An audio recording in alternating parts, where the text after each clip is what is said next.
आकाशवाणी नागपूर हेमांगी कुलकर्णी आपल्याला ठळक बातम्या देत आहे। अन्न आणि औषध प्रशासनाच्या सिव्हिल लाईन्स इथल्या सुसज्ज इमारतीचे लोकार्पण मुख्यमंत्री देवेंद्र फडणवीस यांच्या हस्ते आज नागपुरात झालं। खाद्यपदार्थातील भेसळ शोधून काढण्यासाठी प्रयोगशाळा आणि अत्याधुनिक यंत्रसामुग्री आदी सुविधा इथे उपलब्ध झाल्या आहे। लोकसभा आणि राज्य विधानसभांच्या निवडणुका एकाच वेळी घेण्यासंदर्भातल्या संसदीय समितीचा कार्यकाळ लोकसभेनं आज वाढवला।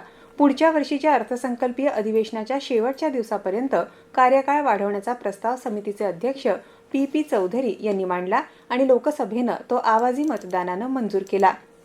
विमान उड्डाण रद्द झालेल्या प्रवाशांना इंडिगो कंपनी 10,000 रुपयांचं प्रवासाचं कूपन देणार आहे।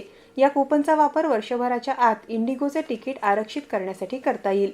3 ते 5 डिसेंबरच्या दरम्यान उड्डाण रद्द झालेल्या विमानतळावर अडकून पडलेल्या प्रवाशांना ही कूपन्स दिली जातील, असं कंपनीनं पत्रक काढून स्पष्ट केलंय।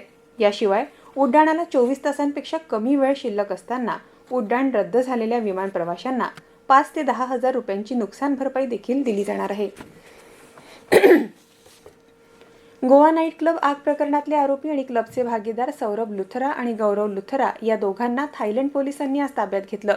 गोव्यातल्या आरपोरा इथं क्लबमध्ये गेल्या शनिवारी आग लागून 25 जणांचा मृत्यू झाला होता। त्यानंतर लुथरा बंधू थायलंडला पळून गेले होते।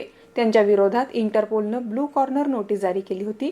भारत सरकारच्या विनंतीवरून आज त्यांना फुकेट इथून ताब्यात घेण्यात आलं।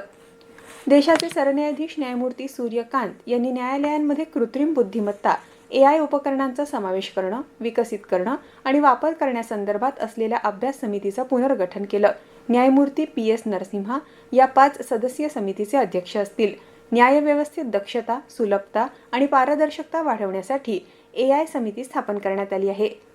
नाबार्ड अर्थात राष्ट्रीय कृषी आणि ग्रामीण विकास बँकेनं ग्रामीण आर्थिक परिस्थिती आणि भावना या विषयावर नुकत्याच केलेल्या एका सर्वेक्षणात ग्रामीण भागातल्या मागणीमध्ये सातत्यानं सुधारणा होत असल्याचं दिसून आलंय। यामधून गेल्या वर्षभरात ग्रामीण भागात कुटुंबांचं उत्पन्न आणि जीवनमान स्थिती सुधारत असल्याचे संकेत मिळत असल्याचं अर्थ मंत्रालयाच्या प्रसिद्धी पत्रकात म्हटलं आहे। याबरोबरच हे ठळक बातमीपत्र संपलं। या पुढील ठळक बातमीपत्र आपण रात्री 8:42 ऐकू शकाल। नमस्कार।